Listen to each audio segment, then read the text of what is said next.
Spotlight, lectures and performances on and around Albany State University. First, we're going to have greetings from the board from Deacon Commodore Conyers. So if you will, please give him a hand. Good evening. It is an honor for me this evening to welcome and greet each of you to the Albany Civil Rights Institute. On behalf of our director of the board, chairman of the board, Kenneth Cutts, and members of the board, also our executive director, Mrs. Joy Cross, and her staff, we welcome each of you here this evening to be a part of our March Family Night or Community Night activity. Each month, the Civil Rights Institute sponsors a community night on the fourth Thursday in each month. We invite the citizens of Albany, Dougherty County, and Southwest Georgia to come and participate with us on Community Night in order that they might be informed about the issues that's going on around the community. And our activities are either entertaining or informational. The Civil Rights Institute does everything that it can to make the citizens of this community knowledgeable about the activities that is relevant at a particular time. We are fortunate tonight to have Dr. Lawson with us, and we do appreciate her. She once served on the board of directors here at the Institute. And we thank each of you for being present tonight, supporting the Institute. We need all of the citizens of Albany and Dougherty County and Southwest Georgia to support this magnificent institute. We need individual memberships, we need family memberships, we need organizational memberships, and we need cooperative memberships. We just need the community support. It's there, but for whatever reason, we're not receiving it. But we want you to help us spread the word that something good is going on here at the Civil Rights Institute. And we want every member of the community to become a part. You could also give an annual gift to the Institute. It's a 501c3 organization that can be used at tax time. And all of us need something to help us out at tax time. So we ask you, and we welcome you again, on next fourth Thursday, which will be April, the fourth Thursday in April, will be April the 25th. We invite you to come back. That will be education night here at the museum. And a lot of good things are going on in our school system. And we want to tell the community about them. And we want the support of the community. So sit back and relax, enjoy yourself, and know that each of you are welcome. And we thank you so very, very much for coming tonight. Thank you.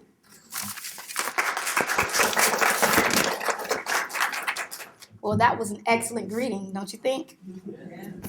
He actually kind of went into the introduction for the speaker tonight. So that should make my job a little bit easier. Can you all hear me? Yes. Okay. Alrighty, so I'm going to introduce the speaker tonight. Our speaker is an Ohio native, and her name, of course, is Ms. Dr. Mary Sterner Lawson. She holds a PhD in English from Bowling Green State University in Ohio, a professor of English at Albany State University from 1973 until 2004. She retired to Tallahassee in 2004, an exhibiting artist in Georgia and Florida since the mid-'80s. She primarily works formally in watercolor, pen, and ink and acrylic, and informally in graphite, colored paint, pencil, and ink. On the day that the Civil Rights Museum opened, she had worked late into the night and on into the morning helping with final preparations. She has been working with it ever since, first as a board member and a VP on the board for 5 years, and since then as a supporter of the museum. While at Albany State, she required her students to attend one Freedom Sing during the term and write a response paper on the experience. She received the ACRA's Volunteer of the Year Award in 2002 and the King Award in 2004. A 1996 painting by Lawson, Junebug's Grocery, led to massive oral history project focusing on South Albany. It involved the taping of the stories of over 40 interviewees in a community that was devastated by a catastrophic flood in 1994. Her book, Junebug's Grocery and the Cornfield Juke, a South Albany oral history, was published by Arcadia Publishing Company in 2003. She has written articles on 3 members of the Albany King family, Preston, Slater, C.B. King, for the online New Georgia Encyclopedia. She has illustrated and edited 2 books by Terry Brin on Alaska and Antarctica. Currently, Lawson writes, edits, and paints at her home studio. She's pretty good, by the way. Her husband, Dr. Benjamin S. Lawson, taught at Albany State University from 1972 until 2004 and has been an adjunct at Florida State University since 2004. They have one son, Nathaniel, who will receive a BS in Construction Management in May of 2003 from Southern Polytechnic State University. So if you will, please join me in welcoming Dr. Mary Sterner Lawson. Okay, thank you. Okay, first of all, I'd like to thank the Albany Civil Rights Museum Institute for asking me here, inviting me here. And specifically, I want to thank Mrs. Joy Cross and members of the board, and Mrs. Loretta Singleton, Janice Blaylock, and Irene Turner. Irene Turner has helped keep the wheels rolling and also has helped keep the clock ticking over the years when there have been difficulties and challenges. Also, members of the community, particularly Judge and Mrs. Phipps, and want to thank Dr. Lee Formwald, who helped me, who was the one that called me in the night before the museum and caught me up in working on the museum and working in and with the museum. I thought you might like to know or might be curious how I ended up doing this project.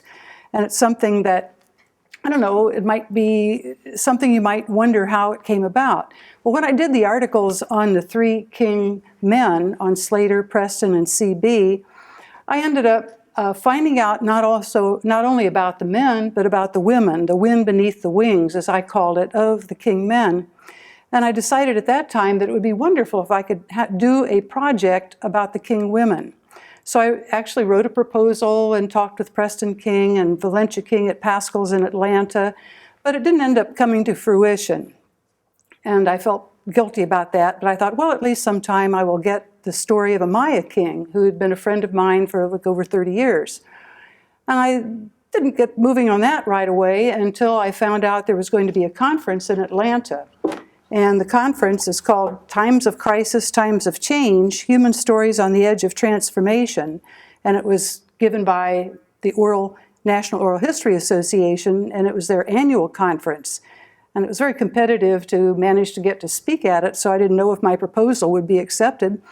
So I submitted it. I talked to Amaya first about this, and the proposal was accepted.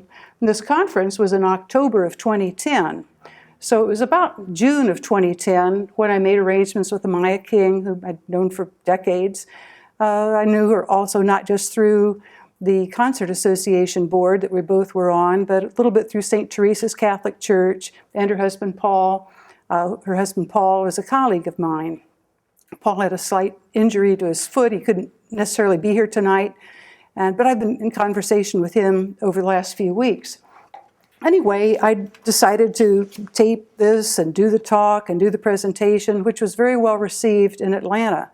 And it was just kind of lying fallow in my house. But I was asked then to present for the community night. And I think it's a very important thing, very important story, and a very unique story. And also I was going to mention something about, a little bit just before I started the actual story, about oral history interviews. You know that if there happens to be an incident that occurs and 5 people would see it, each person would have a different perspective. Maybe the outfit of the person, they would say the visitor, let's say a visitor came, wore gray clothing, another one would say blue, another one would say green, another person would say tall or short or whatever. I say this to say that if you know of any of the stories that I'm telling you here, that perhaps you've heard something a little bit different about them. But what this story is how Amaya King saw this story, this set of stories actually, in 2010, and how she told them to me very happily and often with humor in the summer of 2010. Okay, my title, The Neutral Zone, A Lady of Spain's Encounter with 1960s Georgia.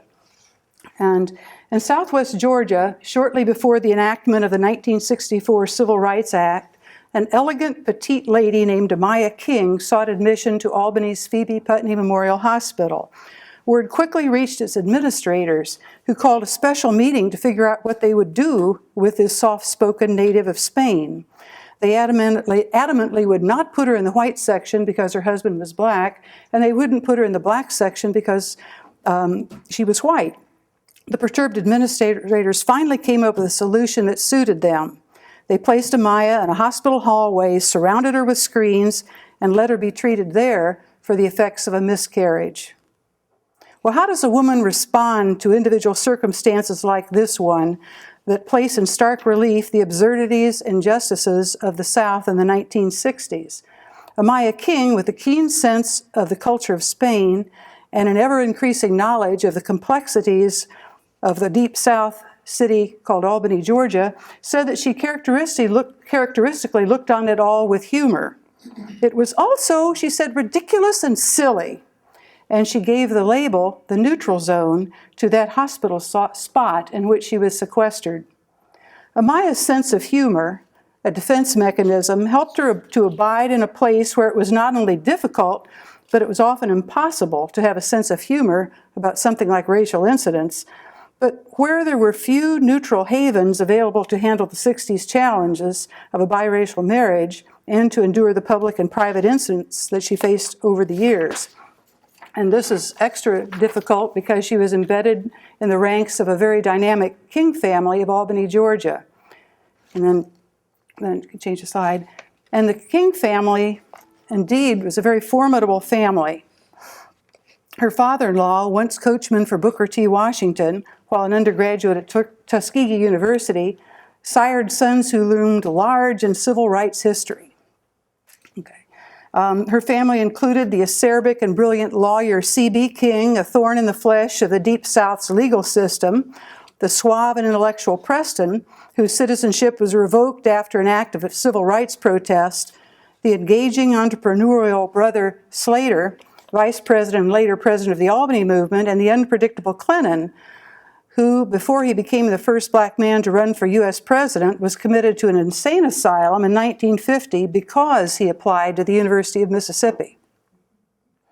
Yet, while all these imposing men took center stage in Albany and beyond, Amaya King and other women of the King family, the wind beneath their wings, played important roles within the family, the community, and beyond. Among the King wives, however, Amaya's situation was genuinely unique. For 2 years before the Civil Rights Act of 1964, this lady came straight from Spain into a racially divided Albany, Georgia, on the arm of a man whose family activism and assertiveness frequently exasperated the white power structure. Little did she know what awaited her. Okay. Amaya Portland King was born in northern Spain in the town of Orlando Duero, part of Burgos province. Hers was a family of consequence. a CEO of a construction company. Her father was responsible for building dams and bridges and was contracted to rebuild them after World War II.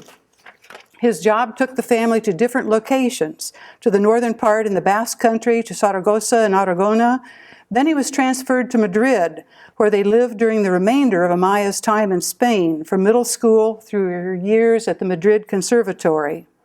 It was not those years in Madrid that provided the groundwork for Amaya's belief in racial equality, but rather her father's much earlier influential instructions and admonitions that played a fundamental role in her own deep-seated understanding of bias. The German school in which her father enrolled her at age 3 became the springboard for her father's admonitions, as well as for her development of an awareness of how divided people's views are on the issue of prejudice. It was wartime, and while Spain's citizens and the government of Franco reflected split decisions in views of Spain's relationship with Germany, on the local level, Germanophile attitudes held sway at her school. Otherwise, the school had a positive influence. As she said, they really had a good education, physical education, intellectual education. Maybe that is why I'm so strong, because we have so much physical education. And I feel at my age I'm still energetic and all that. And I think that is because when I was growing up, they believe in education, and I love it, that we would be there at 8:30 in the morning and you have gymnastics. Even in the snow we'd be running, in the snow, and we'd be using parallel bars, and I love it. But predictably, there was an extremely damaging side to the instruction. As Amaya said, it was during the war. They would try to indoctrinate you about the races, that, blacks were all bad and we were okay. And one of the things they talked about was against Jews. Of course they talked against English because they were in war, and they would hate the English. And you see, my grandfather was English, and she laughed at this. My family name was Portland. When her father found out about the bigotry, he was so upset with me, saying, "You don't judge people as a group. You have to judge individually, every person, not judge the person because he belongs to this group or that other group." Amaya remembered one time when she and her father were going somewhere, to some park or game or something we used to go to. You had to go through the gypsy camp. So she told her father, "I don't want to go there. They might kill me." She continued, "My father was so mad. He said, 'Why do you think they would kill you? Because they were, gypsies?'" And she laughed, thinking of this correction of her father. I was little then. And he said, "No, a person that is next to you, that you think is okay, might kill you, but not because they are gypsies." He was trying to explain to me that not all gypsies would kill you. They might kill you, but not because they are gypsies. She started to explain that a certain Mr. Hart at the school had said gypsies are bad and Jews are hypocrites, and they get children and kill them, at which point her father threatened to take me out of school. So from then on, I shut my mouth so he didn't know anymore. But then I learned, from her father, because he always indoctrinated me about not being prejudiced. The war ended her attendance at a German school, and after a brief sojourn at a Catholic school run by nuns, she began the first of 7 years at a French-speaking school. Of the academically rigorous last 4 years there, during which she studied mathematics, algebra, Latin, Greek, psychology, philosophy, science, and more, she says, "I see it now. It was more like a 4-year college here in America." Following this, she continued her studies, specializing in voice at the Madrid Conservatory. At this point in her life, the 26-year-old Amaya Portland enjoyed the freedom of Madrid, delighting in full appreciation of all its cultural and artistic resources. An aspiring opera singer who studied classical voice and ballet at the Conservatory of Music, she found enjoyment in theater, music, and art venues, attending plays, operas, and symphonies. Her serious studies in classical music finally were rewarded when she competed successfully in local, regional, and national competition, heard on radio and aired on television, and won a 1-year scholarship to La Scala, the world-renowned opera house in Milan. Imagine giving up the autonomy of Madrid and the honor of a year at La Scala to move to Southwest Georgia prior to the Civil Rights Act of 1964 with an African-American spouse. Okay. And it all happened, that's an abrupt change.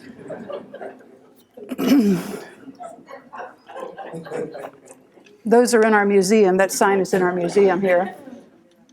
And it all happened, the humor in a way continued, and I got a kick out of this when she told the story. It all happened because of a pair of shoes. I could have titled this talk "A Pair of Shoes," but it wouldn't quite have connected as well, maybe.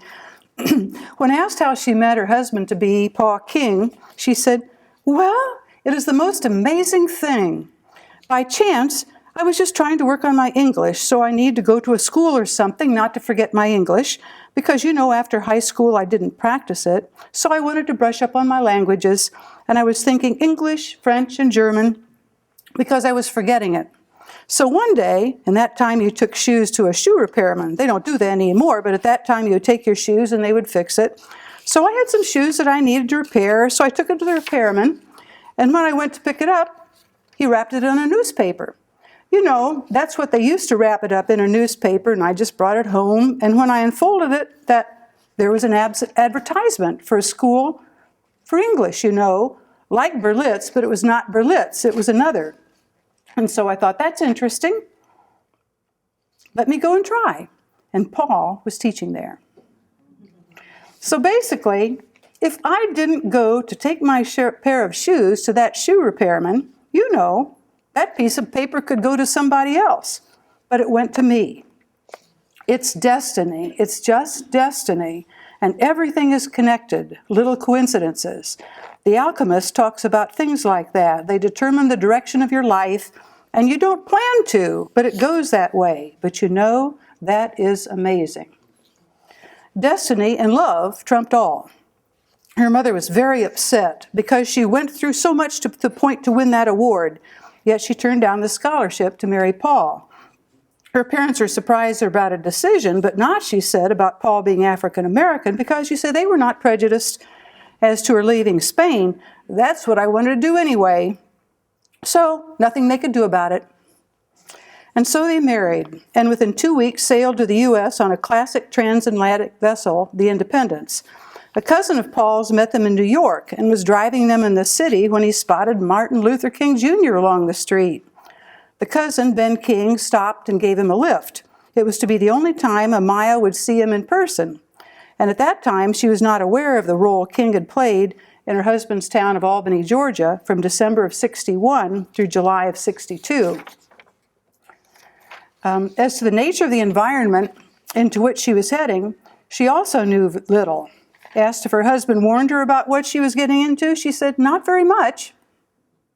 And her first impression of Albany? I was discouraged. I say, where's the people? Nobody was in the street. And you know, Madrid is people everywhere, all times of the day. It was so lonesome. And so, you know, I was a little bit discouraged, I know. At that time, thinking back, I say, you know, I was pretty strong because I had to make changes, and so soon. From singing to marriage, it's just a change. From one country to another, it's just a change. And then from the food. And that time, it was strictly Southern food, and she drawled out the two words. And I couldn't get used to it at first, not at the time. I just eat sardines in the can because it was the closest I could find. And she laughed here. Fried chicken, I thought it was okay, but not much of anything else, you know, then. I used to eat sardines like you know what. Over time, she learned to eat everything and like it, but there was much more than the food that required adjustment. The King family, Carol and Shavine and all of them were very, very, very welcoming. You know, very supportive, very nice, all of them, especially Lucille. She was, you know, like my mother-in-law was, she was just fantastic to me, made me at ease, you know, and she tried to make me feel the best. She could treat me like a little, you know, special. But what got me most was the culture shock. And it's not surprising that she wondered where the people were on Albany streets, for Madrid was such a busy metropolis of 2.2 million, while Albany's population was, counting a couple of the dogs and cats, around 58,000, one-third of whom were African American. Okay. Not only was it difficult to adjust to the smallness of the community, but she found nothing to do, and not only because of segregation. I used to go to theaters, concerts, and nothing was going on here, she laughed. And I missed that so much. There was a little orchestra. Blacks couldn't go in, but it was not good anyway. It wasn't very good. Now it's a fantastic orchestra, very good. But at that time, there was nothing much going on. Luckily, her brother-in-law Slater used to have a nice collection of long plays, those old records, and I used to just listen to them and try to console myself. In 1961 and 62, Albany, which had the attention of the nation at the height of the Albany movement, was still in the firm grip of segregationist policies and would be for some time. About the segregated conditions and restrictions that prevailed at the time when she arrived, she said, "I was amazed. I couldn't believe it. The things that were going on," and she chuckled and laughed. "People were looking at us so funny, and it was just really something to think about.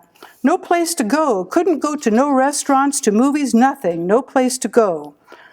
Once she and Paul went to a movie downtown. We had to go upstairs to see To Kill a Mockingbird. And that sign that was out front there is the one that State Theater, or a theater, that she went to. The heightened awareness caused odd interchanges. People were so aware of who should be or should not be in certain locations. According to a 1978 Ebony article on biracial marriages that featured Paul and Amaya King, quote, "On more than one occasion, a white policeman has volunteered to give her a ride from her neighborhood, saying it's a bad area and a white woman had no business here." Slightly ironic. This may have quietly amused Amaya, but of course it usually was difficult to have any sense of humor in the face of these types of race assumptions and views. Amaya may have retained her sense of the comedic, but the King family had gone through so many difficulties over the years that it's not surprising what Amaya King says about their outlook. When asked if King family members retained a sense of humor, she said Shavine, or C.B. King, did at times, but nobody had a sense of humor much but me. She did recall one time, I went out shopping. I was waiting for Paul to pick me up, and I was in the front of a Midtown shopping center, on the sidewalk. And here comes Shavine, C.B. King, and he was walking by, and he didn't say anything to me. And I said, "Hey, you're not going to speak to me?" And he said, "Oh, you all look alike." I didn't know who you were. At this point, both she and Shavine laughed. He said, "You know how they are about whites, blacks. The whites all say the blacks look alike so, and whites and so forth. Blacks say whites look alike." Anyway, another time when Amaya was in the hospital, Paul, dressed in the white jacket he wore at times when he was then managing the family store, went to see me, and he acted like he was a worker. They saw the white jacket, so he took the signs that said black and white. He took them all down. And the people look at him like he's doing cleaning or something, They didn't bother him, so he took the signs and brought them home. And she chuckled at this. Asked where they were, she said, "We have them on the back porch." He put them on the back porch, and she laughed again. And then I was teasing my brother-in-law, Shavine. I said I would put the black-only sign in the back and the white-only sign in the front. I was surprised when she said this, and as to whether Shavine appreciated her jollity, she said, "Yeah, he laughed and laughed and laughed." And she laughed at the recollection. Usually, however, there was little to laugh about. When she and Paul went places together, not only were people looking at us funny, but some were making inquiries. People were noticing and wondering to the point that the GBI was sent to the Catholic priest, Father Martin, to quiz him about the details of their marriage. She says, "The GBI came to ask him if we were married here in Georgia, and he said no, that we were married out of the United States and Europe. But if we had got married here, they would have put us in jail. That was it, it was a case somewhere in the capital. 1 year in the United States, I forgot which state, but they put them in jail. They were not arrested because, they saw where we came from, and there were no records of being married in the church here." She almost was not as lucky another time. As she narrates, "We were coming from Bainbridge, my husband and I. I had a friend. I met her after she came here, and she was from Spain. She was a good cook, and so came to dinner sometimes." Or they came to Bainbridge to dinner. "So we had dinner, and we were coming back, and it was kind of late, and this guy in a car, he was with a woman. They started harassing us in the car. So I thought it was ridiculous, and I thought it was, how childish. I should have known better, but I just went on and looked at him, and I did like that." And she showed me how she looked to the side and stuck out her tongue at him and made a face. And she laughed at the remembrance. So that infuriated him, I guess. So you know what? He got my husband's car tag. And they called and reported us, telling him that I was harassing him and saying that I was saying bad words, what do you call it, cursing, and I was harassing. So we were just at the house. They'd arrived at their home, and here comes the police asking for me to take me downtown. And she laughed. And my father-in-law, do you know, immediately they called Shavine, a prominent lawyer brother-in-law. He was there at the time, and there was another lawyer with him called Jackson. And so they called him immediately to meet us downtown. My husband was going to come with me, but they didn't let him, saying, the police said, no, it's her. Maybe because I acted that way, you know. And she laughed again. So they took me in the car, and then my father-in-law and husband followed in their car, and they took me to the jail. And so here he was, the guy, but he got another woman with him, not the woman that was in the car. So that made me put two and two together. I say, he was with someone else. Since he was married, he didn't want the original woman who had been in the car with him, and the one in jail with him there was his sister. So I guess he must have called and said, listen, you come with me to the jail. There was a man and a woman, so you will be, you know, the other one. There probably was something going on, and he didn't want his wife to know, so he took his sister. So when I was there, Shavine and Jackson came right on, and I said I messed up, but I was saying to them, down in there at the jail, listen, say, is the other one around? We were minding our business, my husband and I. We were coming home, and he started harassing us, and I didn't say a word to him. So I don't know, how could he say I cursed, I was cursing? And besides, that wasn't the woman in the car. It was another woman in the car. And she laughed. Shavine, it was so funny, because then Shavine say, I wish you would shut up. You were killing my case all over, because I was going to say you didn't speak English, and you couldn't be cursing because you didn't speak English. And she laughed again. And there you are talking. Well, they dropped the case. I think it was the fact that I said it wasn't the woman means they had to produce the other woman. And she laughed. You know, almost like he was married or she was married or something was fishy. Other road travel incidents with members of the King family brought about challenges, for it was always difficult in the early 60s because we couldn't stop anywhere to use the bathroom or anything like that. And Maya remembered one time going to Atlanta, Carol, CB's wife, Lucille, and I were driving, and we were in the car and we needed to get some gas and to go to use the bathroom, and Carol and Lucille say, why don't you go and ask for the key? So I did, and they gave me the key to the white bathroom. And when I was in there, they sneak in, both of them. And she laughed. And they were just commenting, oh, what a difference. And it wasn't much, but to them it was, compared to the black restroom. Their own restroom, you know, it was like a big difference. They were just talking about, look at that, look at what you have, look at that. They were just in awe, how nice. And I look at that and I said, it didn't look like much and so nice to me. So when we left and they saw the men in the gas station and they saw us coming, saw them coming out of there, saw us talking to somebody, Carol said, get in, come on. We had already paid for the gas and all that, and we run out looking back. Carol and Lucille were saying, look back, are they following us? Are they following us? And she laughed. They were not, but I believe it was because we were all women. If it was a man involved with there, they probably would be more upset, you know, because at that time they would take that situation with black men more seriously, don't you think? Another time, when Amaya, her mother-in-law Lucille, her sister-in-law Carol, and Carnita, her Spanish friend, were again coming back from Bainbridge, she says, Carol was driving, and she was so tired, sleepy, and she said, oh, I wish I could have some coffee. And me and my friend that I told you about from Bainbridge, she was with us just for the ride. And so Carol said, let Amaya and Carnita go and get the coffee. And she said, here's the thermos. You'll get some. And she gave me the thermos. And Mom said, no, because she was so scared, you know. So Carol parked like far down, and we walk in, and the people inside, said, oh, where are you from? They were so nice to us.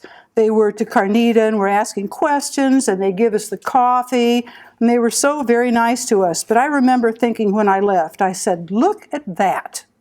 We are not even from this country.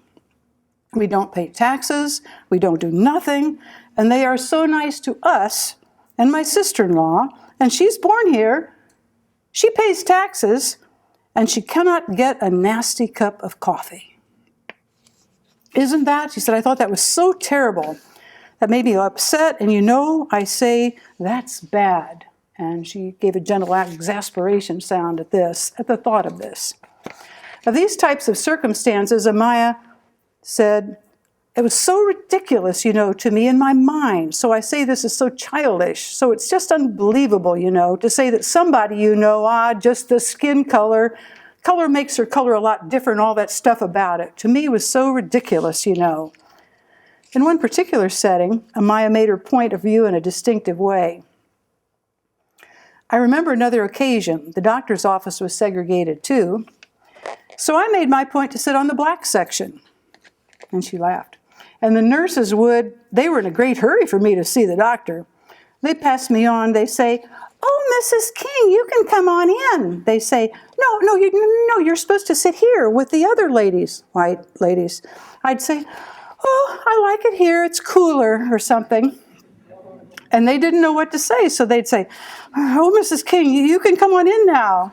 And she laughed at the recollection of their consternation. On other occasions, the issue of who is with whom became a little confusing to others. For when she was with her husband and children and in and around various places in Albany, their mixed-race appearance caused curious responses.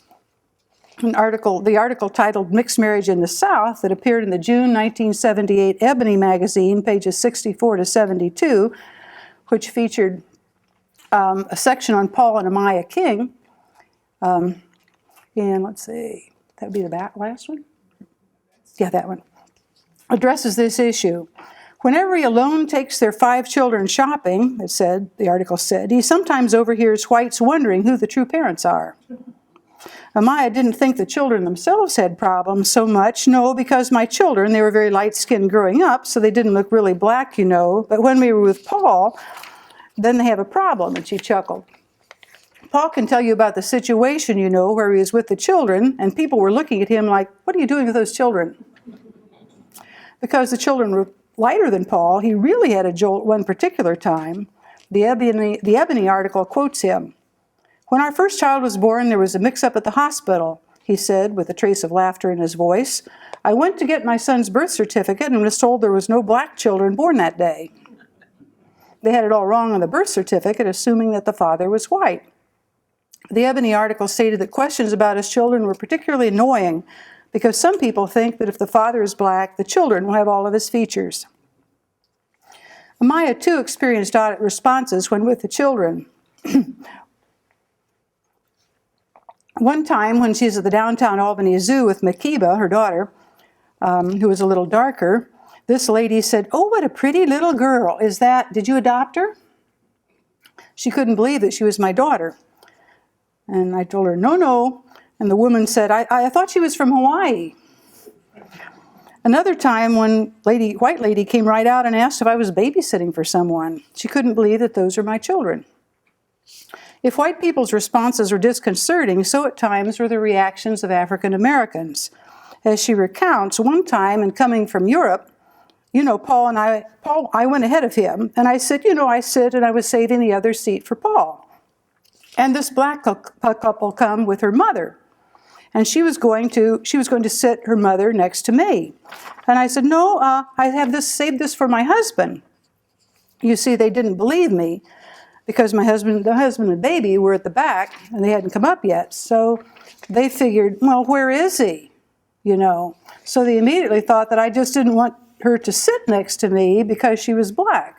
So when my husband, she started to be amused at the recollection, came and sit next to me, I turned around and I said, see?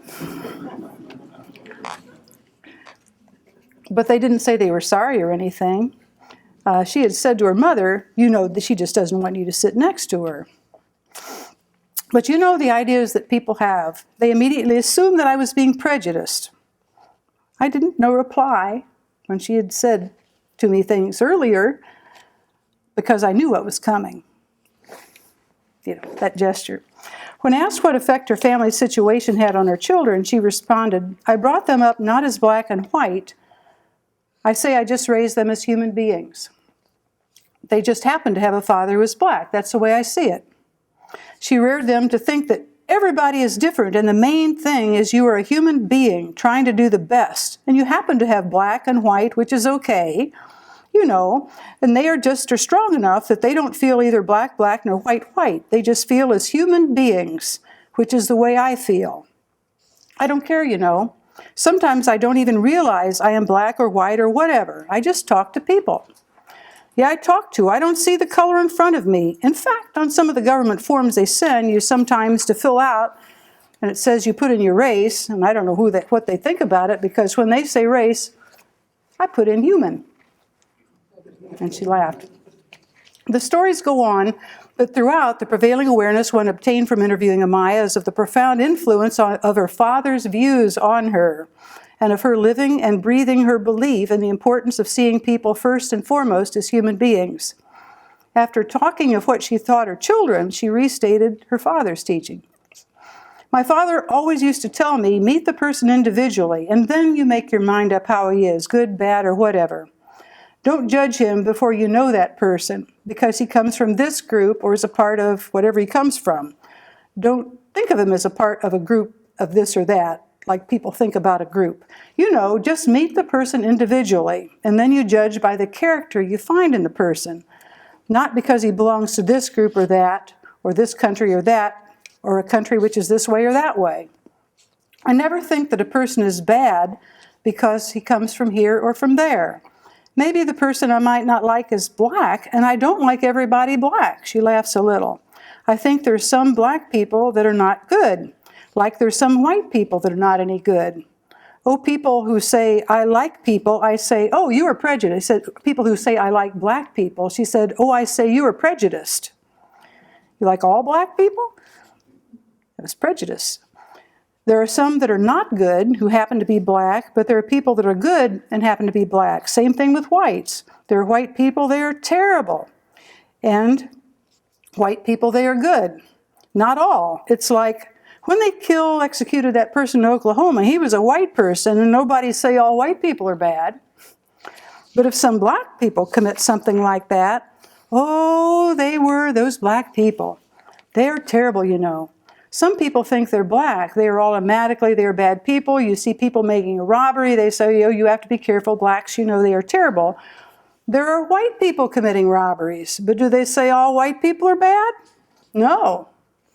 Look at that white man killed all those people, and the Dutchman that killed. He's white, you know. If it was a black man, everyone would think all black people are terrible, you know. It's absurd, you know. As Amaya told of incidents in her life, she frequently registered her perplexity at the absurdity of people's preconceptions, behavior, and assumptions regarding race. One incident in particular, though, illustrated her sensitivity to the complexities of the relationship between the races. Not long after she came to the United States, she began helping out in the Swank Shop, the stylish clothing store owned by the King family and run at the time by her mother-in-law. Aware of the more fashionable European styles, Amaya's impeccable taste in clothing became readily apparent to her mother-in-law, and soon Amaya was the one who was sent to Atlanta to choose clothes for the shop. Of one of these trips, she recounted, I was pregnant, and then I was, you know, like that. And she gestured like way pregnant. And I went to Atlanta. My mother-in-law sent me by myself. I didn't drive. I just take the plane, you know, because I didn't feel like driving. And so in that time, it was cheap for a round trip, just to go in the morning, come back at night, you know, and I was, like I said, pregnant.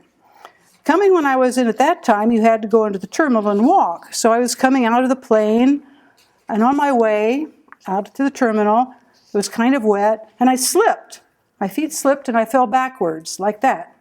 And black people were passing me by, and they wouldn't even bother me, and I can understand why. See, you know, I can understand why. Because they would be afraid that, you know, they'd be accused of doing something. You know how it used to be in that time, so they passed me by and they didn't touch me. And so some white people come and help me, and I couldn't get mad because I understood. See, any other person might feel differently, but I understand why they didn't touch me, because they could be complained about for something they didn't do. That's the culture. They figure they don't touch, They probably wanted to help, but they just, and she laughs a little, were afraid to help, But I understood. Amaya King indeed did understand, but she was a singular woman in a unique position. Her distinctive situation, her convictions regarding race and bias, her stalwart role in the King family, and increasingly and quietly in Albany society made her a singular being. Hers was an understanding that enabled her, with her convictions regarding race and bias, to negotiate quietly and successfully in quite varied circumstances. Integration provided additional opportunities for Maya as the years passed by. The local Albany chorale became an outlet for her vocal talent, and her knowledge of music and the arts found a venue when she served on the board of the Albany Concert Association. Amaya King's ability to manage and her sense of taste continued to be channeled in the dress shop that she took over full-time after her mother-in-law retired. And it increasingly drew a diverse clientele from Atlanta to Tallahassee. From the early days in Albany, the Catholic Church and school, the first school in Albany to integrate, were places of acceptance for her and her family. On top of all of this, as wife and mother, she cared for the successful nurturing of 5 children. However, the 60s, those early years, were particularly challenging. Actually, at one point in our discussion, she poetically and poignantly called her view of the world the view from the balcony. Whether it was at times a balcony view or a neutral zone into which she was placed many long years ago, in the hospital and otherwise at times, her province came to extend far beyond the province of Burgos in northern Spain. She came to understand much more about the aspects of the world than she could have guessed about in Madrid.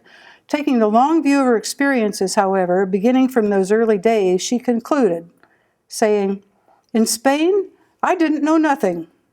I didn't know it was that way or this way so much. Well, I just look back and say, well, that was a hard thing to do, and I see it. At that time, it didn't bother me so much, but looking at that backward, and here, characteristically, as she said this, she laughed just a little. That was a hard thing to go through, Okay, thank you.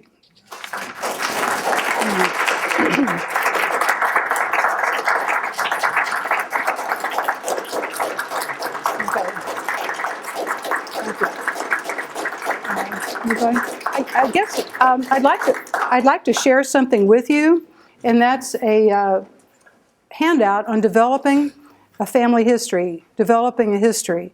And I would like to challenge you to something. My parents, I'll tell you briefly, my parents wrote down their stories after I pleaded them for years as a Christmas gift to my brothers and myself. I kept saying, write down your stories, please. Finally, one time I said, for Christmas, all I want is for you to write down your stories. And they did. And it turned out that the next year, my father's Lou Gehrig's kicked in much worse, and my mother had cancer surgery, and neither one of them could have written down those stories after that point. So thank goodness I managed to persuade them. My challenge is for you to think of this gift as a gift to yourself, to your family, nieces and nephews, to think of getting your stories down in print. But that particular handout has some other suggestions. There's a new system I see advertised on television called Dragon. You just talk in and the words come out. I've not tried it, but I listed that down there. But I suggest that you give some aspect of this a try, either a tape that you use, a tape recorder. There are all kinds of them for price ranges. You could have someone do it. If you're a young'un, have tape your people, your elders. That's very important because soon they can't be taped any longer.